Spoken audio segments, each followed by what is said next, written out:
we are moving into, this unit is all about parallel and perpendicular lines. And so we just did a whole half of the unit on parallel lines and transversals. So which kinds of angles are created, and can we use those angles to then prove that lines are parallel? So now we're getting to the coordinate geometry side of parallel lines. So coordinate geometry is a whole side of geometry that we use in coordinate planes. And so half of our proofs in this class turn out to be coordinate proofs. So we'll prove we have parallel lines in a coordinate plane, and we will prove things are squares, and we will prove things are parallelograms using coordinate geometry, okay? So slope is a big part of those proofs because, as you know, for instance, in a rectangle, or square, let's say, in a square, let's pretend I just drew a square. What are the measures of the corners? 90 degrees. And if they're 90 degrees, then what kind of lines are those two lines? Perpendicular. They are perpendicular to one another. And so if we know that we have a right angle, or if we know that the lines are perpendicular, then we can use that to prove that we have a square or a rectangle or a right triangle. So anything that has a right angle, we can use slope to help us prove that. And so we want to go back and review slope. So, excuse me. What kind of slope is this? Positive. Positive. It is going uphill from the left side to the right side. It is important that when we read a graph, we always go from the left side and then to the right, just like we read books.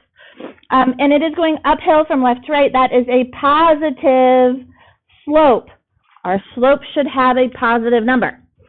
This one would be negative. Very good.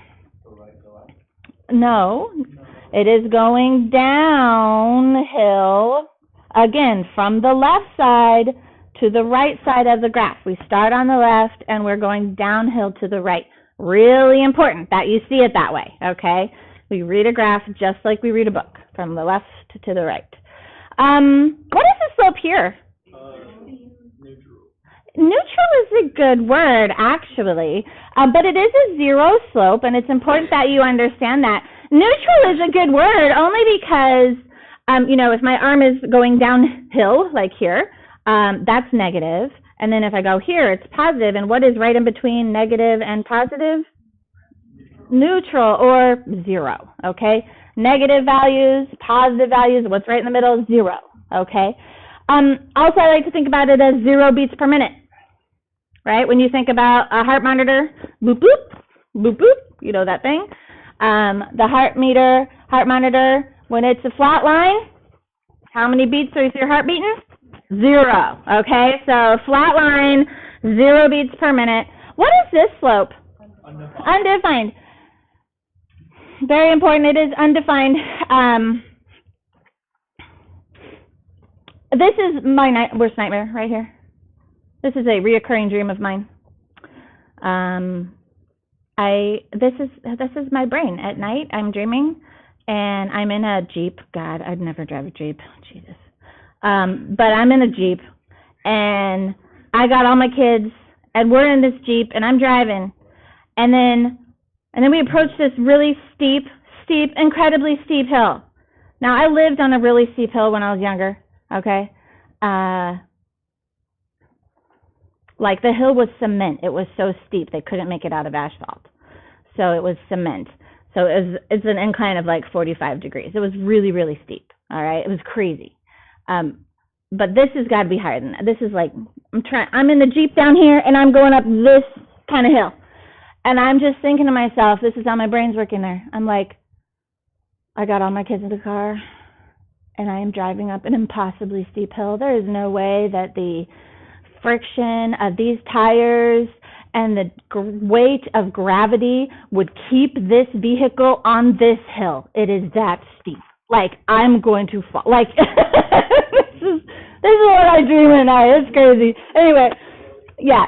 So, there we go. Undefined slope is completely impossible. It just doesn't happen. Okay. So, I digress. Here we go. Given a graph, if we have a graph, the easiest way to figure out the slope. Use your production. Any seniors or freshmen who have orders for Jackson, if you could bring them to the office after first hour, we do need to mail those today. Thank you. Justin's, the class rings, Yep, the impossibly priced class rings. mine was like $300. Like- That stupid thing. I'm like, I don't get it. Mine's gonna be expensive, cause I'm gonna get a Serenity, ring, and it's gonna have, Alexandria Starburst. And, Rad. and like, I looked at the prices, it was like almost $5,000. Yeah. My dad's having me Crazy. wait till I graduate, and we're gonna go to Walmart, because we can get the same rings for me. Right. For real. No, it was. Yeah, All my right. mom's class rings from Kmart. Yeah. That's Right? so real. Dog tag my. Okay. So yes. Anyway. So we want to use, when we have a graph, rise over run. So we are always going to start on the left-hand side. So here I'm going to start with point A, and I want to do the stair step to get to point B. So I want to know how many spaces do I have to go up? 1, 2, 3, 4 up. That's the rise. The rise is up 4. And then the run is how many steps to the right to get to the B? 1, 2, 3, 4, 5. So this is a rise of 4 and a run of 5, so that would be a slope of 4/5. And again, if you always start on the left side point, then that's always going to give you the right answer. So let's look at number 2. We're going to start with point P, and I have to stair step and get to point Q. So I need to go up or down? Down. 1, 2, 3. I got to go down 3. Well, how do we denote down 3? Negative 3. And then, so my slope is down 3, and then to the right, how many? 6. So negative 3 over 6. Am I done? Reduce. Yes, reduce. We can divide top and bottom by 3, so we get negative 1/2. All right, don't forget to reduce if you can. Number 3, what's the slope? Undefined. Do you need to count that? Not at all. What, number 4, what's the slope? 0. It has no slope. It's very neutral. Okay. All right, fabulous. Now, given ordered pairs, Isn't that like the? you're thinking y equals mx plus c. But m equals, this is, we have ordered pairs. So we have ordered pairs x1, y1, and x sub 2, y sub 2. x1, y1, x sub 2, y sub 2. All right, so given ordered pairs, here's how we're going to do this. You got to subtract the y's. So I got y2 minus y1. Oh, my pen is dead. That is sad. Okay. y2 minus y1 over x2 minus x1. x2 minus x1. It is super important that you get this correct, okay? So I'm going to set it up that exact same way every time here. So for number 5, we want to find the slope of line AB. Finding the slope of line AB, here's my point A is at negative 2, 5, and point B is at 6, negative 1. So my y's, that's the second coordinates of each. So I'm going to circle those for you. You should circle them too. Those are your y's. Rise with the y's. Rise with the y's. The y's go on top, okay? Really important. Rise with the y's. Keep those y's on top. All right, so we got negative 1 minus 5 over 6 minus negative 2. Yeah, 6 minus the negative 2. Yeah. It would turn into 6 plus 2. Yes, it would.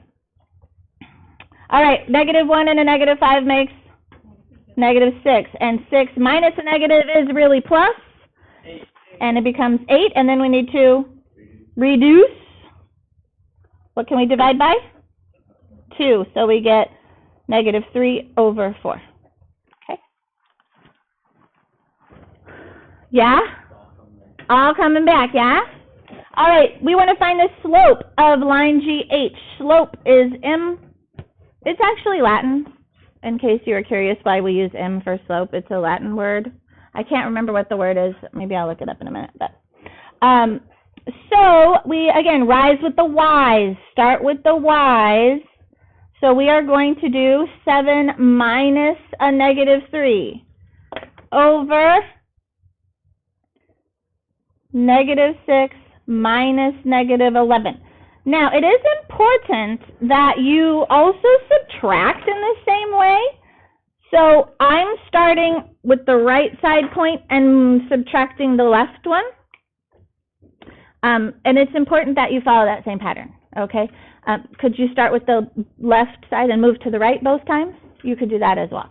But they always have to start from the same ordered pair. Does that make sense to you? Okay. All right, so then we have 7 minus a negative is really positive, so we get 10. And then negative 6 plus 11, 5, which is 2. Yeah. All right. Number 7, we got the slope here. Rise with the y's. So I'm subtracting the y's. 2 minus a negative 4 over 9 minus 9. Yeah, which would just be 6 over 0. 0 is 6. Or 0. undefined. Listen up. Reverse my D and E. Undefined. When the 0 is under, it's undefined. Is that like a dad joke? No, it's a math joke. When the 0 is under, it's undefined. Okay? This is how you remember this, but also, do you have a calculator? Type in 6 divided by 0. What does it say? Shouldn't say syntax error. Should say error. Error? Okay. Divide by 0 error. Yes. We are not allowed to divide by 0. So when the 0 is under, it's undefined. All right, here we go. What if it's on top? Let's look. Negative 3 minus a negative 3 over 0 minus a negative 7. Negative 3 plus 3 is 0 over 7. What is 0 divided into 7 parts? Still just 0. 0 divided into 7 pieces is still just 0 pieces. Okay? So it is a slope of 0. Also, if you were to plot these points, the points, negative 7, negative 3, it's like right here, and 0, negative 3, it's right here. And so you could plot it, and what kind of slope is that line? 0. It's the slope of 0. Yeah. So you're like, is that right? Oh, let's just graph it and find out. So my other favorite phrase, other than when the 0 is under, it's undefined. My other favorite phrase is, when in doubt, graph it out. Okay? Yeah, you're wishing you had me for algebra is what you're wishing. Okay. All right. Do you have questions for me? Turn the page. This is what you need to work on right now. Show me when you're done.